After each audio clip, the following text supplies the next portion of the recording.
Hey, welcome back, folks. We're going to do 15 minutes of history on the social Darwinism, on the gospel of wealth, and on what we call Algerism. So here we go. Charles Darwin. Here's the mugshot of the lucky lad who wrote On the Origin of Species in 1859. So it was kind of a groundbreaking novel, I should say, this idea that survival of the fittest, natural selection. Nature selects for and against certain species with, for lack of a better term, desirable traits, right? Desirable qualities. So what does that mean? That means that they're not as open to predation, they're better predators, they reproduce more successfully than others. Sometimes it's just by the environment that they inhabit. You see, that's the other aspect. They're able to accumulate more resources, food, than others, thus making them more successful. See where I'm going with this? So Charles Darwin, what he was talking about was, in the animal kingdom, different species. Like one great example at this time period was a study being done about white versus black moths. How prior to the Second Industrial Revolution, Gilded Age, there wasn't as much smoke, pollution in the air. So the white moths were far more successful, and the black moths really would stand out during the day, and they were open to predation. They were being picked off. But then once industry started getting going, society had shifted, and a different species, the black-colored moths, could blend in with the smoke and the smog, and they weren't being hunted, they weren't being eaten as much, and the white moths really stood out. So things had changed. And that's really kind of a telling aspect, this study that was done. Because Herbert Spencer, kind of a pseudo-sociologist, he's going to come along and he's going to take Darwin's theory and he's going to apply this term social Darwinism. See, he goes further than natural selection. He talks solely about the idea of survival of the fittest. In fact, here's a mugshot. Herbert Spencer, there he is. What he talked about was that certain people, right, certain species, they're able to accumulate more resources than others. They're more successful at reproducing. They're just more successful, quote unquote, right? So what he argues is that the same idea could be applied to people. There are certain people, he would argue, that are more successful than others based on certain desirable traits. They're able to get more resources, i.e., they create jobs, they build wealth, and therefore they are more able to reproduce successfully. That's the theory. So he's a pretty harsh individual when it comes to who he considers to be the fittest. In fact, he gives this example. I'm going to scroll down here. So he believes, and you can see right here, the poor were naturally weak and unfit and would be an error to allow the weak of the species to continue to breed. Because they were biologically and socially, naturally not the fittest. So he even gives an example here. Herbert Spencer gave an example of a young woman from upstate New York named Margaret, who he described as a gutter child. Whoa, harsh. Because government aid had kept her alive. Margaret had, as Spencer wrote, proved to be a prolific mother, end quote, of 200 descendants who were, quote, idiots, imbeciles, drunkards, lunatics, paupers, and prostitutes, end quote. He concluded by asking, was it kindness or cruelty which generation after generation enabled these to multiply and become an increasing curse to the society around them? End quote. So this actually led to thoughts about who should actually be able to participate and in what capacity in society at the higher levels. Clearly, Herbert Spencer does not like poor people. He doesn't like people who are challenged economically or socially or educationally. There's no room for these types of individuals in society. They are drained to resources, is what he would argue. Where other individuals who are fit, the wealthy, who had to struggle, perhaps, who came from nothing, but they struggled and they built wealth and they contribute to society. You see, that's the interesting aspect that, Herbert Spencer would kind of ignore, I think. What would you say about a guy like John D. Rockefeller, who had to cut up candy and sell it, and whose father was, a snake oil salesman, selling, fake goods, claiming to cure cancer, and stealing literally the money from his kid that he sold from candy. And then he would disappear at months at a time. Herbert Spencer, if he had to put John D. Rockefeller's childhood under a microscope, he would say that he's not the fittest. Yet, given time, clearly, he proves to have all the qualities that a guy like Herbert Spencer admires so much. So, we have kind of a dilemma that we're dealing with here in an individual like John D. Rockefeller or even Andrew Carnegie when we look at Herbert Spencer's philosophy in this sort of survival of the fittest and what he calls social Darwinism. So, this actually leads to these movements that are going to still take place up into the 1970s. In fact, in Michigan, we had the Eloise Mental Asylum, where individuals who were deemed to be unfit or feeble-minded, basically, they were cognitively or mentally impaired. They would be either chemically castrated or they would have, their brain tampered with so they couldn't, successfully reproduce.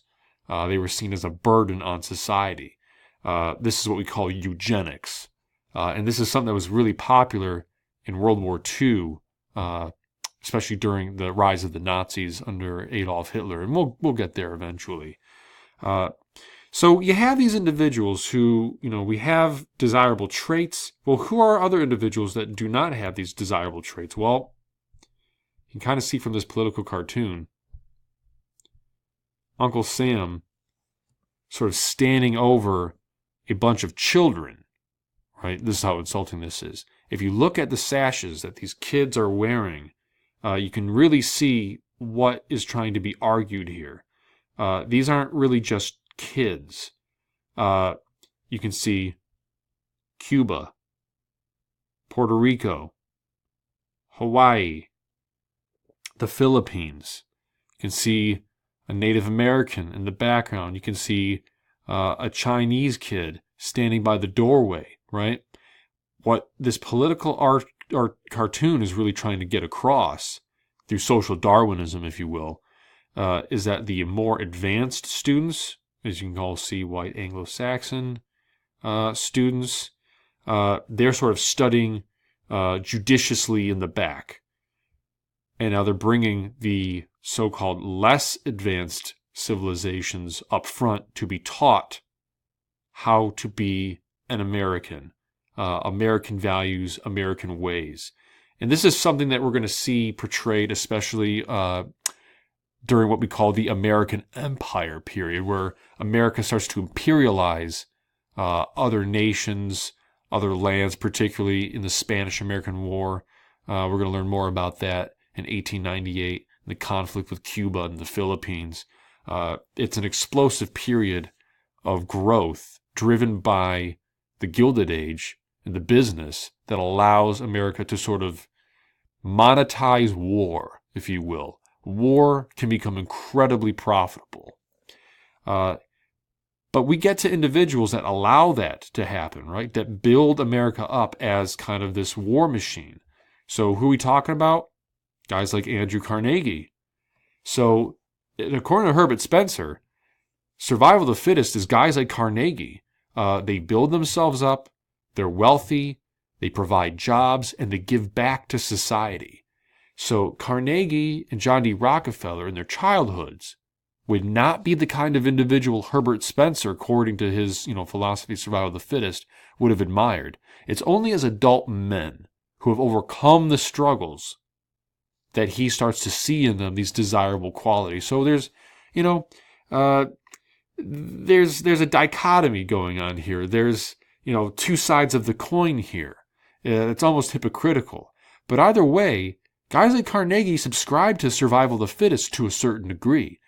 You see, they argue it's because they have certain desirable qualities and traits that they are better suited to lead society and to distribute their wealth to benefit others. In fact, Andrew Carnegie writes this thing called The Gospel of Wealth in 1889. And I just want to read this last part here. This, then, is held to be the duty of the man of wealth, becoming the mere agent and trustee for his poorer brethren, bringing to their service his superior wisdom, experience, and ability to administer, doing for them better than they would or could do for themselves. Whoa. So he's talking about it's because I'm rich, and it's because how I got rich, that I'm better suited to distribute my wealth to benefit society than, say, government or anybody else for that matter. In fact, he even argues over here, the laws of accumulation should be left free, the laws of distribution free, laissez-faire economics. The government should let business do whatever business wants to do, and it would be better off for everybody else. This is the kind of argument Carnegie's actually going to use to not pay his employees, and say, John D. Rockefeller could be accused of this as well, perhaps the wage they should have had. In fact, that wouldn't be the right way for us to use our wealth. We'd be better off if we built parks or colleges, universities, music halls, things of that nature. So how does somebody get to that level, I guess, becomes the next question. Well, let's talk to Horatio Alger. This is what we call Algerism, not algorithms, certainly not algebra. Horatio Alger. He's a unique guy. He's unique in the fact that he notices all the new immigrants that are coming into American society. In fact, take a quick look back over there, right? And what he often cautions them to do is to just work hard, strive and succeed, right? This is one of the many stories that Horatio Alger is going to write, strive and succeed. I mean, the Erie Train Boy. I mean, there are so many stories that he writes that are pretty much, they're all the same. The theme is overall going to be the same.